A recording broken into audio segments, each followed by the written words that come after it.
ए सोनिया नई हरावा के फार धसावे टेकटरवा के।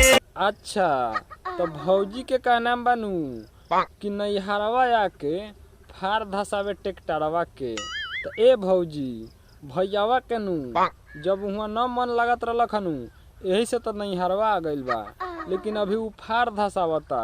अगर ज्यादा तगर बगर करबू नू तो उ लड़वो धसाई।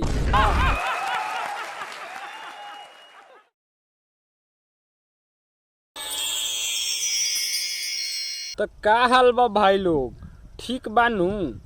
आज हम बात करे वाला बानी चार गो ऐसन गाँव फाड़ गाना के बारे में जौना के सुनला के बाद नू वो ससुरा सके गरियाबे करब।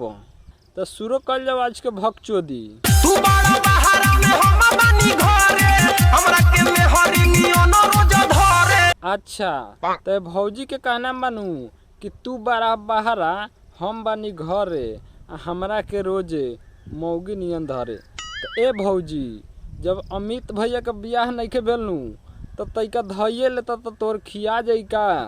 आखिर बियाह से पहले नू भौजाइये पर आस होखेला। मन बढ़ला बाते वारावा के। अच्छा तो भौजी के का नाम बानू कि मन बढ़ गइल बा देवरवा के। तो ए भौजी हम तैका बोल बतिया ले तनी तो मन बढ़ गइल बा, आ नैहर में मकई तुरे रहलू है तो जवानी चढ़ गइल बा। ए सोनिया नई हरावा के फार धसावे टेकटरवा के। अच्छा तो भौजी के का नाम बानू कि नई हरवा के फार धसावे टेकटरवा के। तो ए भौजी भैयावा के नू जब वहाँ न मन लागत रहलक हनु यही से तो नहीं हरवा आ गइल बा, लेकिन अभी उ फार धसावता। अगर ज्यादा तगर बगर करबू नू तो उ लड़वो धसाई।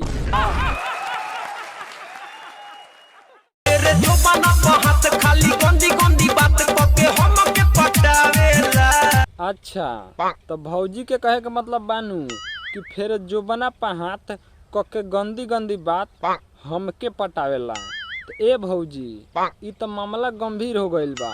अगर तोहके पटावा तनू तो सरवा के वहाँ कोनो से लाड़ चटवा के बेलगा दो। गल काटता ओठ चाटता। अच्छा तो भौजी के का नाम बानू कि गाल काटता आ ओठ चाटता। तो ए भौजी खाली एगो ओकरे में गलती नहीं खे, गलती तूहू कुछ कैले बारू। साला कौन जरूरी लखा भैयावा के बाहर गेला के बाद इतना चटनी लगावो। जब इतना चटनी लगाबू तो कौनो के मनवा पिघिल जाई। भातर मारे टोके तो रही जानी रोके। अच्छा तो सरवा का गान फार गाना बनैले बा भातार मारे टोके तो रह जानी रोक के। ए भौजी अब तू रो के न रहबू, अब तू 10 लड़का के मतारी होके रहबू। दिलाया तो न सखी रोज ठोके।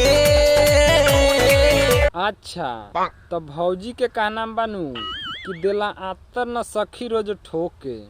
तो ए भैया हम कहे नू तू अब आतर लगा के न ठोक, अब तू चाकर लगा के ठोक। हन पिंटू लाल के चोखा बनाई दिहले से ओनियन गाले। अच्छा तो भौजी के का नाम बानू कि चोखा बना दिहले सेव नियन गाल के। लेकिन हे भौजी के नू हाथ जाता अपन दोनों इंडिकेटरवा पर। जैसे ई का साबित करे के चाहता रही इहे नू कि हमर दोनों इंडिकेटरवा के चोखा बना दिले यार। खाली चुमा लेके छोड़ दाए राजा जान, कल सुबह बजैहा बैंड बाजा। तो है भौजी के का नाम बानू कि खाली चुमा लेके छोड़ दे राजा आ खाली सुबह ही बजैहा बैंड बाजा। जब यारवा सुबह ही बैंड बाजा बजाई तो रात भर भौजी के कलाड़ चटाई का।